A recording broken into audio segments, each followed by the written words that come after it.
Hi friends, అందరికీ నమస్తే. Welcome to Navodayam news. నేను శ్రీకాంత్. ప్రస్తుతం ఆంధ్రప్రదేశ్ రాష్ట్ర రాజకీయాలు ఒక్కసారిగా హీట్ ఎక్కాయని చెప్పొచ్చు. ఇన్నాళ్ళు సైలెంట్గా ఉన్నటువంటి వైసీపీ అధినేత పులివెందుల ఎమ్మెల్యే జగన్మోహన్ రెడ్డి గారు ఒక్కసారిగా కూటమి ప్రభుత్వంపై, చంద్రబాబు నాయుడు గారిపై విమర్శనాస్త్రాలు అయితే సంధించారు. నిన్న ఆయన ఒక మీటింగ్లో, అంటే మీడియా మీటింగ్లో ఆయన చెప్పినటువంటి మాటలు గమనించినట్లయితే ఇంకా ప్రత్యక్ష యుద్ధానికైతే వైసీపీ అధినేత దిగినట్లయితే కనిపిస్తూ ఉంది. సో త్వరలో ఆయన వచ్చేసి పాదయాత్ర మళ్ళీ చేపట్టబోతున్నట్లు కూడా కొన్ని వర్గాలు అయితే చర్చించుకుంటున్నాయి. మరి అందులో నిజం ఎంతవరకు ఉందో ప్రస్తుతం అయితే తెలియాల్సి ఉంది. ఇంకోటి ఏంటంటే, ఈ నెల 27 నుంచి 29 వరకు మహానాడు, తెలుగుదేశం పార్టీకి అత్యంత కీలకమైనటువంటి మహానాడు వచ్చేసి కడప జిల్లాలో జరుగుతూ ఉంది. సో టీడీపీ పార్టీ పుట్టినప్పటి నుంచి కూడా అక్కడ ఇంతవరకు మహానాడు జరగలేదు. సో ఇప్పుడు చంద్రబాబు నాయుడు గారి సారథ్యంలో మహానాడు అయితే అక్కడ తొలిసారి జరుగుతోంది.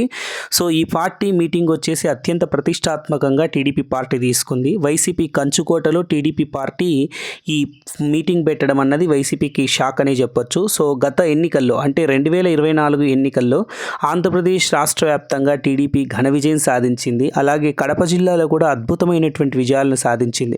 గతంలో ఎప్పుడు కూడా కడప జిల్లాలో టీడీపీ పార్టీ ఇంత మేర విజయాలు సాధించిన చరిత్ర లేదు. సాక్షాత్తు కడప ఎమ్మెల్యేగా కూడా టీడీపీ అభ్యర్థి విజయం సాధించడం అన్నది చరిత్ర సృష్టించిందని చెప్పొచ్చు.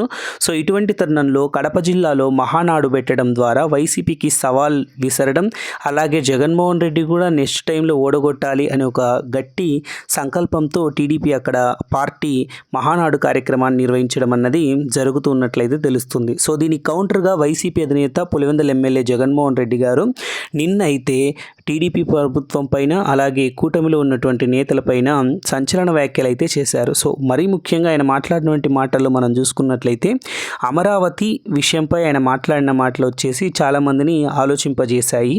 సో అమరావతిలో పెద్ద స్కామ్ జరుగుతూ ఉంది. అక్కడ ఆల్రెడీ నిర్మాణాలు అయిపోయిన వాటిపైనే మళ్ళీ వారు పునఃప్రారంభం పనులు పెట్టడం జరిగింది. సో అక్కడ డబ్బు దోచుకుంటున్నారు, అవినీతికి పాల్పడుతున్నారు అనే ఆరోపణలు అయితే చేశారు. సో ఇంకా అలాగే విశాఖపట్నంలో కూడా భూములు అప్పనంగా బిజినెస్ మ్యాన్లకు, వ్యాపారవేత్తలకు కట్టబెడుతున్నారు కూటమి నేతలంటూ మరొక బాంబు పేల్చారు వైసీపీ అధినేత. సో ఇంకా అలాగే లిక్కర్ స్కామ్పై, ఇప్పుడు ప్రస్తుతం ఏపీ వ్యాప్తంగా లిక్కర్ స్కామ్పై వైసీపీ అధినేత జగన్మోహన్ రెడ్డి అరెస్ట్ అవుతారు అనే మూమెంట్లో ఆయన వచ్చేసి లిక్కర్ స్కామ్ వచ్చేసి వైసీపీ హయాంలో జరగలేదు, ప్రస్తుతం టీడీపీ హయాంలోనే జరుగుతుందంటూ ఇంకా ఎన్నెన్నో విమర్శలు అయితే చేశారు.